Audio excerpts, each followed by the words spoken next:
At iFiber One News Radio, the Daybreak show rolls on. Morning, Spencer. Good morning. Two great guests in studio right now. The Sheriff Sitdown, brought to you by our great friends at Our Community Credit Union. Jail Chief Hanson, Sheriff Salisbury. Morning, guys. Morning. Good morning. We have a couple notes to talk about. It's Corrections Officer and Employee Week. Appreciation, and we do appreciate the hard work you guys do in the jail over there. And we talk and have talked often about the jail situation, the beds, the number of beds, and staffing, and all that good stuff. What are some of the ways that you would say, kind of overseeing the jail, that the corrections officers there, the jail staff, goes above and beyond, kind of on a daily basis, to provide safety not only to you as officers, but to the inmates and to the safety of the public? Yeah, for sure. Well, I'll just summarize it by what President Ronald Reagan said back in 1984 when he established his proclamation. He said, "Corrections officers have the difficult and often dangerous assignment of ensuring the custody, safety, and well-being of over 600,000 inmates in our nation's prisons and jails. Their position is essential to the day-to-day operations of the institutions. Without them, it would be impossible to achieve the foremost institutional goals of safety and control."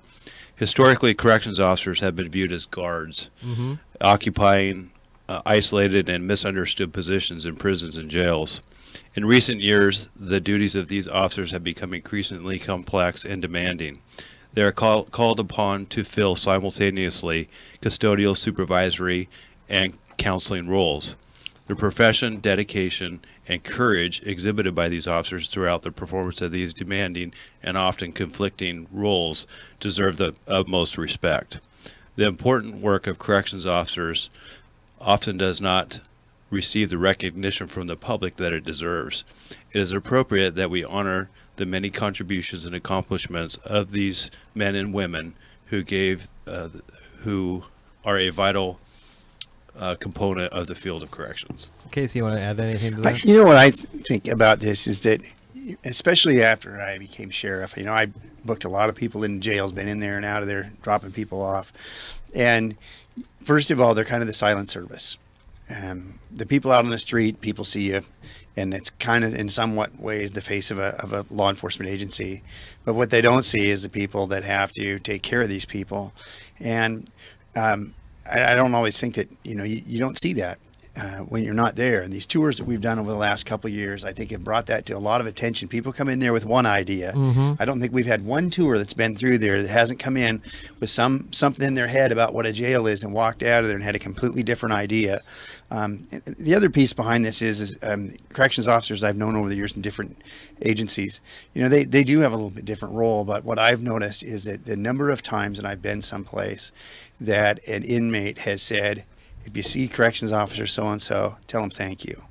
Isn't that interesting that they're in kind of, that difficult environment, but yet, there's a lot of care given in those places and respect. I was going to ask you that. You guys on a day-to-day basis are dealing with these folks, and you have to, it's almost human nature to build some sort of a relationship with them. Yeah, what we want when people leave jails, we want them to leave better, if not the same as when they came in. And 99% of the time, that's pretty easy to do, because usually when people come to jail, they're in pretty bad shape. Yeah. So it's encouraging to our people to know that they've made a difference in somebody's life. And if we can make a difference in just one person's life when they walk out of there to go get a job, or to be a better father or a mother or a child to their parents or whatever, and be a productive member of this community, that makes it all worthwhile to us. You mentioned the tours; those are still ongoing. Tuesdays at 10, right? Yep.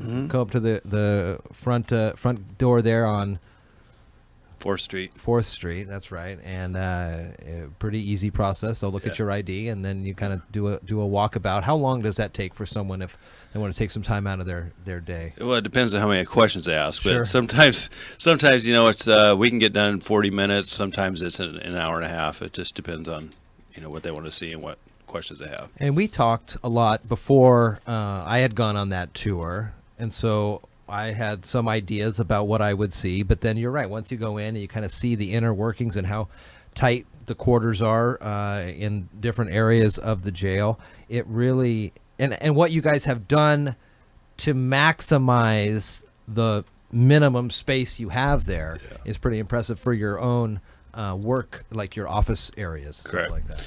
You know, one thing people don't realize, well, they may or may not realize it, but the jail is a community upon itself. We have our own rules. The people, we have our own health care. It's not like if an inmate gets sick, they can just get up and go to the hospital. You know, we have to provide that service. We have to provide 3 meals a day for them.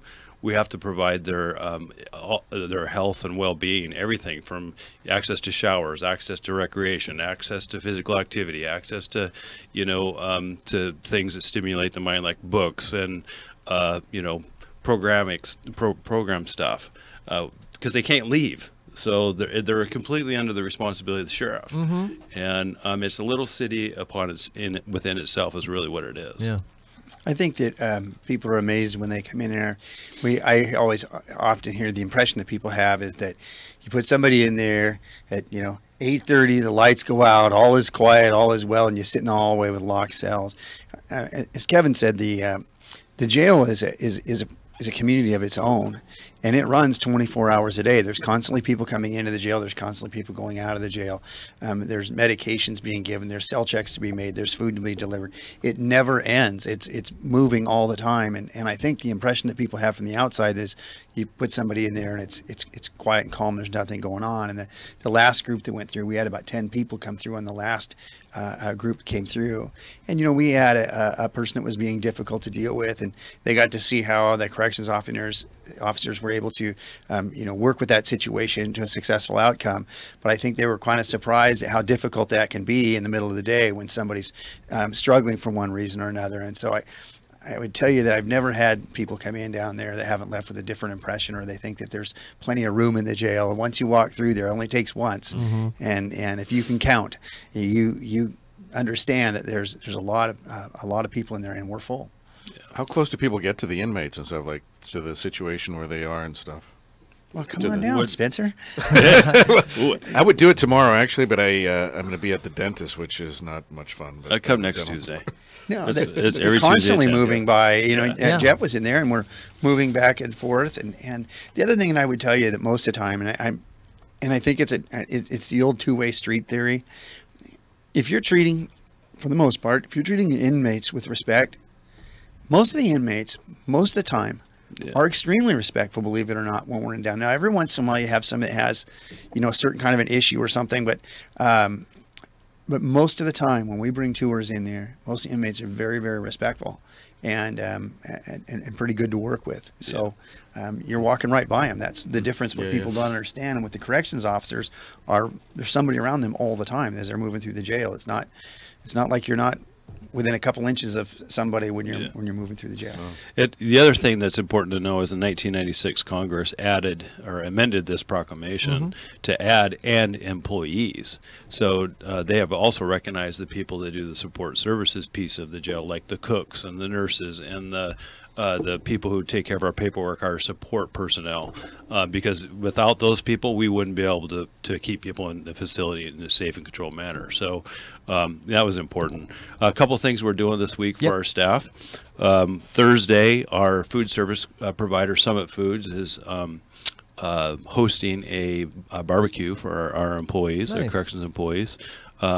Throughout the year, we order a generous amount of supplies through a company called Uline, and with every supply order, they send us something or other, like a Seahawks chair, a Seahawks shirt, or I think we have one of those little Mr. Buddy heaters. They just send us these things as a token of their appreciation, I guess, for us spending lots of money for them to buy supplies for inmates and supplies to run a jail. So we've got about 20 of those things that we've gathered over the year, and we're going to do a raffle for our staff. Fun. And on Thursday, and then tomorrow at 9 o'clock, the BOCC is going to do their own proclamation acknowledging the work that our staff does over there. That's great. That's great. So oftentimes you may not even know the corrections officers that are working inside the jail. You may pass them on a day-to-day basis, or maybe you do. If you do see them this week, give them a shout out. Tell them thanks for the work they do protecting everybody. That's cool. Yeah, you bet. We got great staff over there. 30th. What now? Special Olympics. Oh yeah, that's coming Torch up. run. If you are a runner, a person that wants to run, walk, or however you want to make it from point A to point B, we're certainly looking for a few additional runners. Chief Sperling is mapping that out. We've already all set up to put runners at each stage, but please remember our Special Olympics athletes this month, especially as we head towards Thursday the 30th. We're leaving the Safeway at 8 o'clock in Belfair and running throughout the county, and our final leg will be coming into the casino around 4:30 in the afternoon. Sean Wells did a nice kind of recap of our last week visit that talked about that and years prior. There's links on our website that will get you to how you can donate and be a part of that too. All right, good to see you guys. Yeah, Thanks, thanks guys. a lot. The Sheriff Sit Down this week brought to you by great friends at Our Community Credit Union.